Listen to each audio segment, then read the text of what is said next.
G'day guys, welcome back to Beyond. Buckle up, it's going to get interesting. This is a video on the CCP in relation to what is coined adrenochrome, which you'll find out later in this video what that is. If you're new here, like and subscribe. We talk about some weird stuff, Thailand stuff, things around the world. Yeah, jump on board if you want to go down the rabbit hole with me. It's a long ride, that's for sure. But anyway, enough of me. I'll get straight to this video and I'll stop to interject occasionally. Now, let me first introduce a celebrity who suddenly got young overnight. Some of you might recognize him. This is actor Jet Li, who is known for playing his role in Shaolin Temple. He is a martial artist. So last summer, Kung Fu master actor Jet Li posted photos from his hospital bed. He joked that his hardware was broken and that he was sent in to the hospital for repairs. But then by October this year, he looked like a completely different person, younger, healthier, almost reborn. So people began whispering, did he get his organs replaced? He denied it, even showing his bare torso to prove that he had no surgical incisions. But people weren't convinced because overnight he was jumping around like a kid. Now, not just Jet Li, there were two other actors, Sammo Hung, I believe from Hong Kong, and then a former news anchor, Ni Ping. Miss Ni was seen publicly as an old lady who couldn't even walk on her own. She needed help from her assistant, but now she appears rejuvenated and was climbing a mountain in Beijing. And these celebrities all showed the same sudden reverse aging, and it was so dramatic that people couldn't stop talking. Just as Chinese social media was drowning in conspiracy theories, a bombshell dropped. A series of videos promoting anti-aging services for the rich and famous went viral. Now enter Yuwen, the woman standing at the center of the storm. She's a self-made billionaire in the medical aesthetics business, meaning cosmetic surgery. She claims she can help the rich and powerful stay young with what she calls youth blood. And she didn't whisper, she bragged. So in one video, she claims that at 55, she has the body of a young woman, healthier than her 25-year-old boyfriend. And her boyfriend even held up her hand to the camera, saying her skin was as soft as a 20-year-old. Okay, so here's this woman's picture over the years. She posted on her website, I think starting from the top left corner all the way to the lower right corner. I think that the first one, I think when she was, what, 31 years old? I can't really tell the age, but it was in the early 30s, all the way to when she was 47 years old. I think she looked better in that black and white photo. At least she looked like a real woman, a natural woman. So she said in a longer video, there was another video that went viral on the internet. It was 7 minute long, so I couldn't show you the entire video. But she said in that video, said, I'm 55 and still have my period. I can extend menstruation to age 80. That's our black tech. I change my blood every month. Each session costs 1.5 to 20 minutes. She even claims that some women became pregnant in their 60s. Here's how the young blood works, according to her. So she explained the technology like this. She said, we extract micro vesicles and young functional proteins from young men under 21. And she insists that each donor produces only a tiny amount, and you need the combined materials from many young men to treat a single client. So her so-called blood replacement therapy is not drawing blood and using it directly. She says the blood must be extracted and processed, meaning this process requires massive pools of young blood donors. And she proudly claims her company owns its own blood bank and has spent over 10 billion renminbi acquiring a blood product pharmaceutical company, all to secure young men's blood components from donors aged 17 to 21. So suddenly the puzzle pieces clicked into place for the public. Now they understand why China's blood banks are always running low. These anti-aging treatments depend on youth blood, and in recent years, China has been aggressively pursuing young people to donate blood nationwide. Examples: college and high school students forced to donate or risk not receiving diplomas, parents of elementary school students told to donate blood or their children won't get good report cards, and local governments launching huge voluntary donation campaigns across the country. And people used to think this was for wartime preparation. I mean, I even believe so. Now the dots connect. Every class must discuss the social value of donating blood. Schools now push WeChat and Douyin content on blood donations, and blood center experts give lectures on campus. So over time, they've turned voluntary blood donation into what state media calls a warm and meaningful sight on campus. So this woman says it's all legal. And she said, we're a huge institution and publicly listed. If this were illegal, someone would have extorted us already. She also claims, she said, we haven't fully gone mainstream yet, but European tycoons have come to them, have gone to them to replace their blood a lot. And she also acknowledged that her hospitals conduct organ transplants as well as treat cancer patients. And she named two of her major shareholders. Number one is Malaysia's richest man, Robert Guo, and number two is a subsidiary of Haier Group, China's electronic giants. So if true, that would be explosive. Now, here's the strangest part. These sensational videos are not censored, not moved, not even throttled.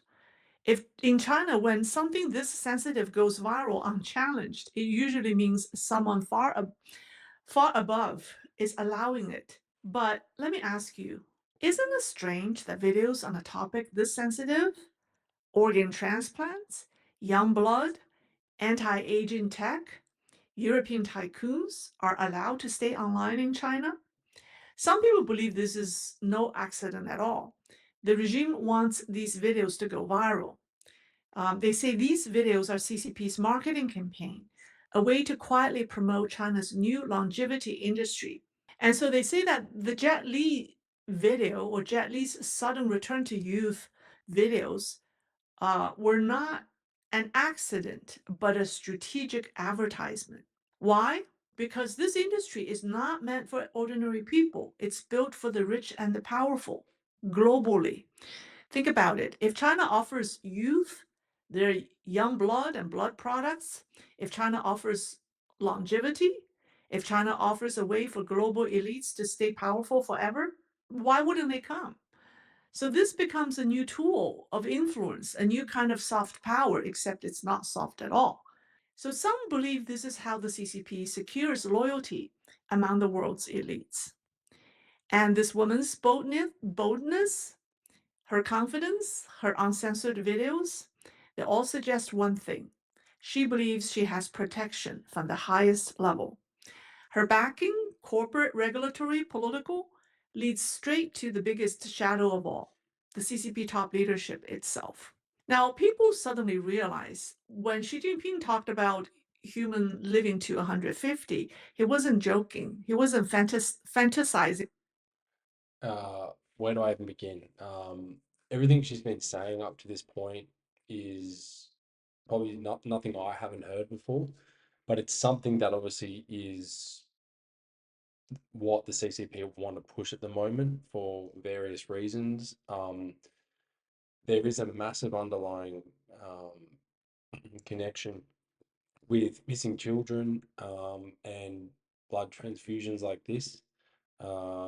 It's off the chart. And these elites, these top 1% people, they live off this stuff. and during COVID, I'm going to do a video on this, but during COVID, you would have seen celebrities.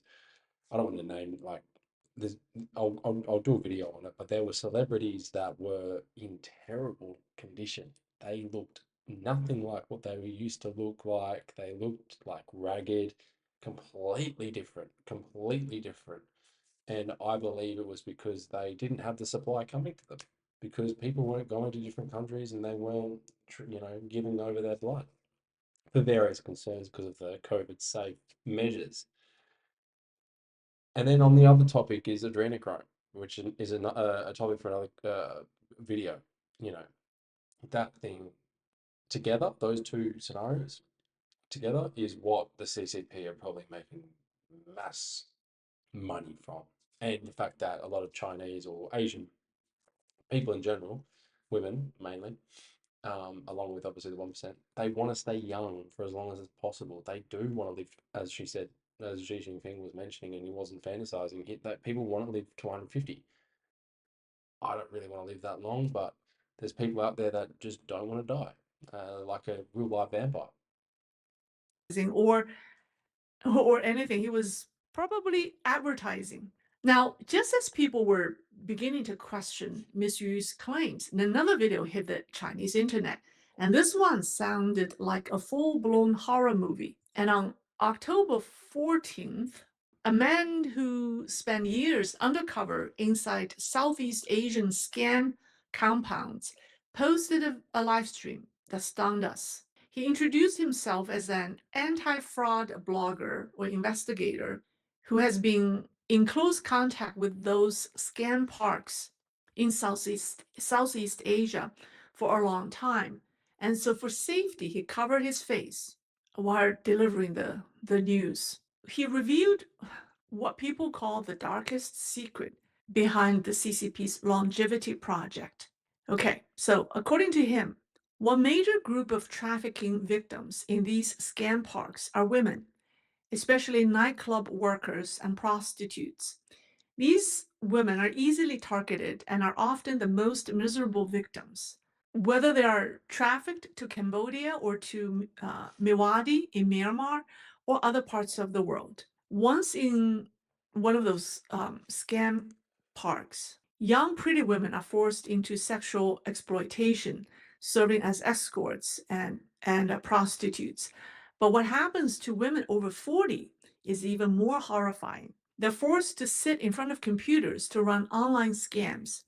And at the same time, they're forced to become surrogate mothers, not through natural pregnancy, through direct embryo implantation, IVF style. Why? Because natural pregnancy produces one child. But with IVF, these women can be forced to carry 2 or 3 embryos at once. And this, he says, feeds into a shocking business known as, I have trouble saying it, the piglet baby industry chain. It's an industry designed to exclusively produce babies for profit. One piglet baby, he claims, sells for 3 million renminbi. If a woman is forced to carry 3, that's 9 million renminbi a year for the traffickers. 9 million renminbi is about 1.2 million US dollars. The babies are then sold to nearby biotech parks. And let's be honest, biotech parks in Cambodia and Myanmar, we all know they aren't run by the locals. These are Chinese-run facilities placed deliberately next to the scam zones to process these young beings as quickly as possible. So according to this masked blogger or whistleblower, I should say, these babies are not used for bone marrow transplants. I mean, their bone marrows are used. So they're processed into what he calls regenerative stem cells, which are then infused into wealthy clients. To make someone look younger, he says, you don't replace organs. You just inject stem cells with growth factors extracted from these babies. So what happened is medical people drill into the baby's spines, extract bone marrow, and cultivate blood-forming young stem cells, which contain the highest level of growth factors. And babies produce the most potent blood forming stem cells or stem cells. And once sold, these babies are kept in a room, not crawling on the floor, but placed in glass boxes like lab mice. Only during cleaning are they taken out to crawl for a moment. And then comes the profit. So they draw bone marrows from these babies every 6 months. One tube of bone marrow yields 3 tubes of regenerative stem cells. Each tube sells for 5 million renminbi. So that means one tube of bone marrow generates 50 million renminbi, and that's about 2 million US dollars every 6 months. And they say that only celebrities and business tycoons can afford it. He says, no, most people have no idea that this scam exists. And he swears that what he described is only a tiny part of what actually happens. So the public reaction has been pure horror. Online, Chinese netizens exploded in outrage. I mean, this video is posted outside China. This video isn't posted on the mainland Chinese social media. So people call this pure evil. Others said worse. Now, you know that these scam parks in Southeast Asia are not isolated criminal dens. They're intertwined with the Belt and Road Initiative. And in fact, CCP's own Global Times, its own official mouthpiece, published an article in 2019 with this title. Okay, the title says, Chinese entrepreneurs tell their Belt and Road stories, building a special zone in Myanmar's wasteland. And the article openly praises KK Park, one of Mewadi's most notorious scam park. It's called the KK Park. That article has since been deleted. So recently, many Chinese discovered tracking devices hidden in the soles of their new sneakers. People were terrified. So the person who posted this issued a warning. He said, if you find a tracker in your shoe, someone is following you. And if someone is tracking you, they may want your organs or your life. So people connected this mysterious shoe tracker to the missing youth, right? Because sneakers are mostly bought by students. So no wonder so many young people have vanished. I think about it, young blood is openly advertised, and those missing kids, maybe the blood banks. Now, Yeah, and that just goes to show if this is happening in China, it's definitely been happening in the West, it's definitely been happening in the UK, it's definitely been happening from the royal family, Queen Elizabeth, the late Queen Elizabeth. There were times where children went missing around her, and let's be honest, you can join the dots pretty quickly that these people aren't actually human. But again, that's another video that I've got to make on the royal family. But this is predatory to the extreme, and this is all to do with profit. It's completely sadistic and dark, and this is why it's pretty heavy watching stuff like this and hearing her. I mean, even for her to say what she said so far in this video, it's been hard for her to get the words out. But this is happening in our world. Um, you know, there's been movies made. The Sound of Freedom is another great movie, which is in relation to human trafficking. In Southeast Asia, Bangkok's a big hub for it. Myanmar, which is not so close to Bangkok, it's just up north, is the main hub for it there. South Korea. There's a video I'm going to do after this on adrenochrome, which is essentially what she's talking about. She just hasn't said its official name. And in a video with Ellen, Sandra Bullock said on her show, Ellen's show, that the blood, or sorry, not the blood, but this sort of growth um, substance that she's sort of referencing, this lady here, how they drill into the baby's spine to get this, growth substance from them. Uh, you know, Sandra was saying that her growth substance came from a South Korean baby, from its foreskin. So you can tell that male babies are probably more profitable than female, because they've got high levels of yeah, this growth substance. But yeah, the rabbit hole goes way deeper than this, I can assure you.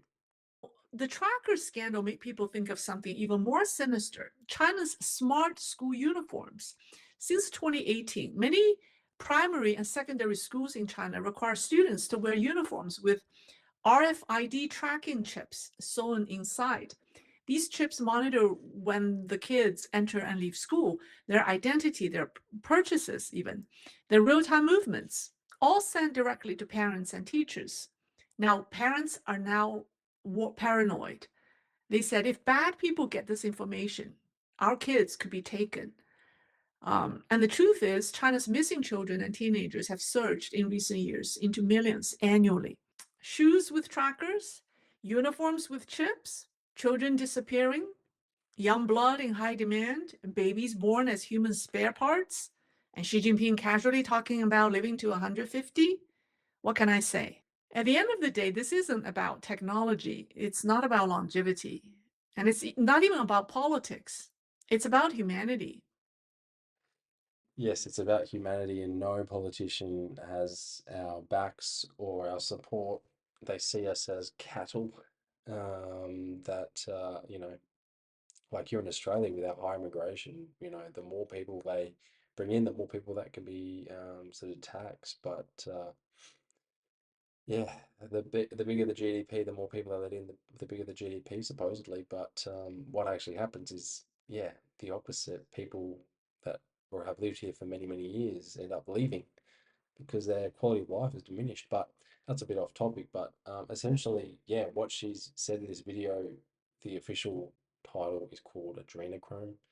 Now, to be careful with what I say here, but once you go down that rabbit hole, yeah, the dots, there's a lot of dots that connect. So just a warning, if it's a lot of dark content, the adrenochrome sort of thing is. So just yeah, please bear that in mind before you jump down that rabbit hole. But what do you guys reckon about this? Like for more videos like this, uncovering the truth beyond this world. Comment on your thoughts and what you know or what you didn't know, or what you think is going to be the future of this business. And I'll see you guys in the next one, which will probably be on adrenochrome, which will be more in detail than this. So I'll see you in the next one.